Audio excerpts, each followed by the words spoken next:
ಉಮಾ ಇಟಿಗೆ ಅವರೇ, ತಾಯಿ ಮಕ್ಕಳ ನೃತ್ಯದ ಬಗ್ಗೆ ಮಾತಾಡ್ತಾ ಇದ್ವಿ. ನಿಮ್ಗೆ ವೈಯಕ್ತಿಕವಾಗಿ ಒಬ್ಬ ತಾಯಿಯಾಗಿ ಇಬ್ರು ಮಕ್ಕಳ ಜೊತೆ ನೃತ್ಯ ಮಾಡೋದು ಹೇಗೆ ಅನಿಸ್ತಾ ಇರುತ್ತೆ?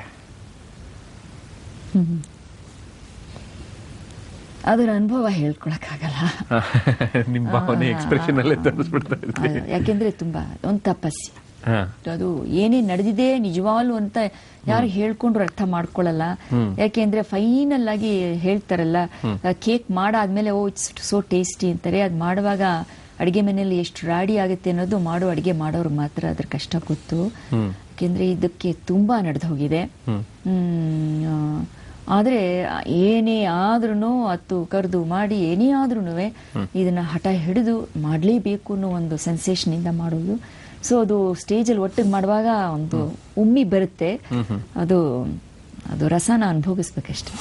ಅದು ಫಸ್ಟ್ ಆಫ್ ಆಲ್ ಅದು ಡ್ಯಾನ್ಸ್ ಮಾಡುವಾಗ ಒಂದು ಅನುಭವವೇ ಒಂದು ಇದು.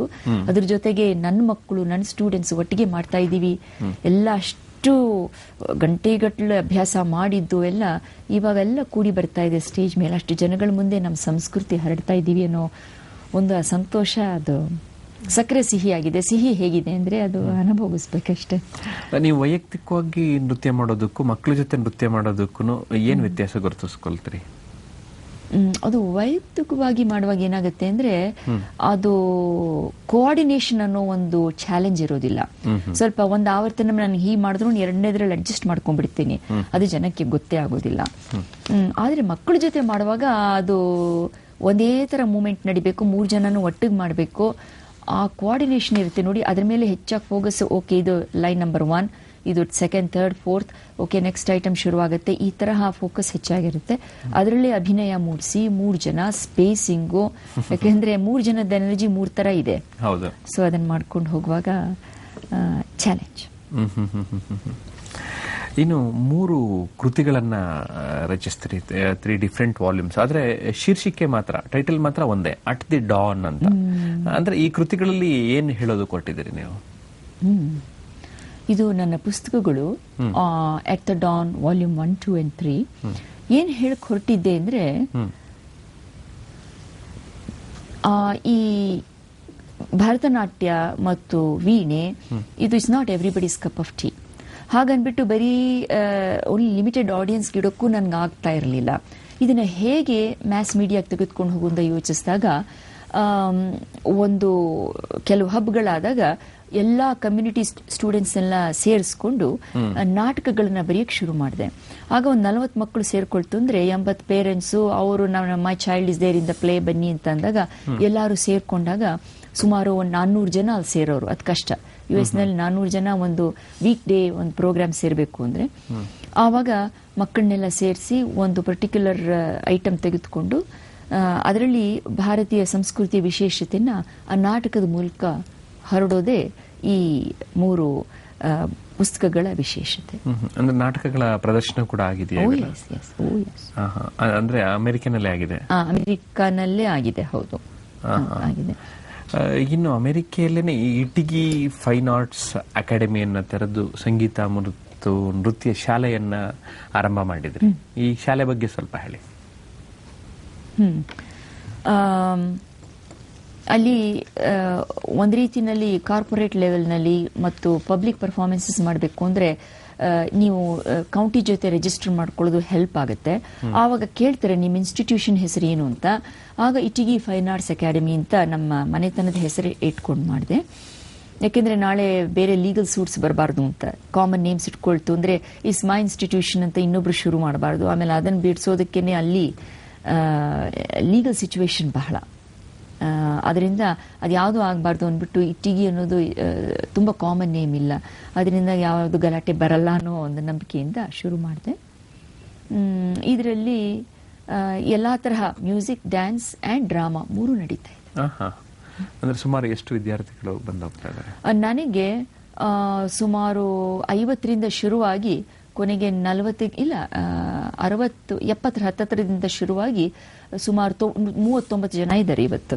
ಯಾಕೆಂದ್ರೆ ಪ್ರಾರಂಭ ಮಾಡ್ತಿದ್ದಂಗೆ ಅವರು ನಾವು ಪರ್ಫಾರ್ಮೆನ್ಸ್ ಮಾಡೋದು ನೋಡ್ಬಿಟ್ಟು I want to dance too ಅಂತ ಬರ್ತಾರೆ.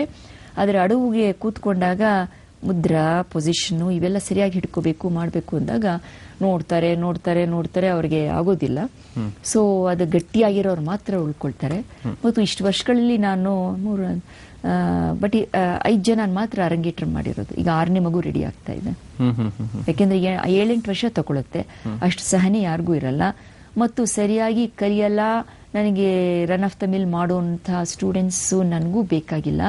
ಮತ್ತು ಅದ್ರ ಪಾತ್ರವರಿತು ನಾನು ಕಷ್ಟಪಟ್ಟಿರೋ ವಿದ್ಯೆನ ಅವ್ರಿಗೆ ದಾನ ಮಾಡಬೇಕು ಅಂತ ನಾನು, ಅವ್ರು ಸರಿಯಾಗಿರೋರು ಬಂದ್ರೆ ಮಾತ್ರ, ಅವರು ಅಷ್ಟು ಸರಿಯಾಗಿ ಕಲ್ತ್ರೆ ಮಾತ್ರ ಅವ್ರಿಗೆ ಅರಂಗೇಟ್ರ ಮಾಡಿಸೋದು. ಅಂದ್ರೆ ಮಕ್ಕಳ ತಂಡಗಳನ್ನ ಎಲ್ಲೆಲ್ಲಿ ಕಾರ್ಯಕ್ರಮಗಳನ್ನ ನೀಡ್ತಾ ಬಂದಿದ್ದೀರಿ?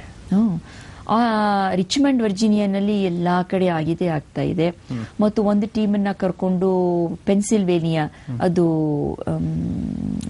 ಮೆಡಿಕಲ್ ಡೆಂಟಲ್ ಅಲ್ಯುಮಿನೈನಲ್ಲಿ ಕರ್ನಾಟಕ ಯೂನಿವರ್ಸಿಟಿನವ್ರದ್ದು ಇಟ್ಟಿದ್ರು ಡಿಪಾರ್ಟ್ಮೆಂಟ್ನವರು. ಅದು 25th ಸಿಲ್ವರ್ ಜೂಬ್ಲಿಗೆ ಅಲ್ಲಿ ನಮ್ಮ ಅಕಾಡೆಮಿ ಪ್ರೋಗ್ರಾಮ್ ಇಟ್ಟಿದ್ರು. ಈಜಿಪ್ಟ್ನಲ್ಲಿ ನೈಲ್ ರಿವರ್ ಮೇಲೆ ಹೋಗ್ತಾ ಆದ್ರೆ ಕ್ರೂಸಿಂಗ್ ನಲ್ಲಿ ಪ್ರೋಗ್ರಾಮ್ ಇಟ್ಟಿದ್ರು. ಅಫ್ಕೋರ್ಸ್ ಅದಕ್ಕೆ ಎಲ್ಲ ಸ್ಟೂಡೆಂಟ್ಸ್ ಕರ್ಕೊಂಡು ಹೋಗಕ್ಕಾಗ್ಲಿಲ್ಲ. ನಾನು ಯಜಮಾನ್ರು ಹೋಗಿದ್ವಿ. ಅದು ಎಕ್ಸಲೆಂಟ್ ಎಕ್ಸ್ಪೀರಿಯನ್ಸ್. ಅದು ನಾನು ಮಾಡುವಾಗ ಹೇಗೆ ರಿಸೀವ್ ಮಾಡ್ತಾರೆ ಈಜಿಪ್ಟ್ ಅಲ್ಲಿ ಅನ್ನೋ ಹೆದರಿಕೆ ಇತ್ತು ನನಗೆ.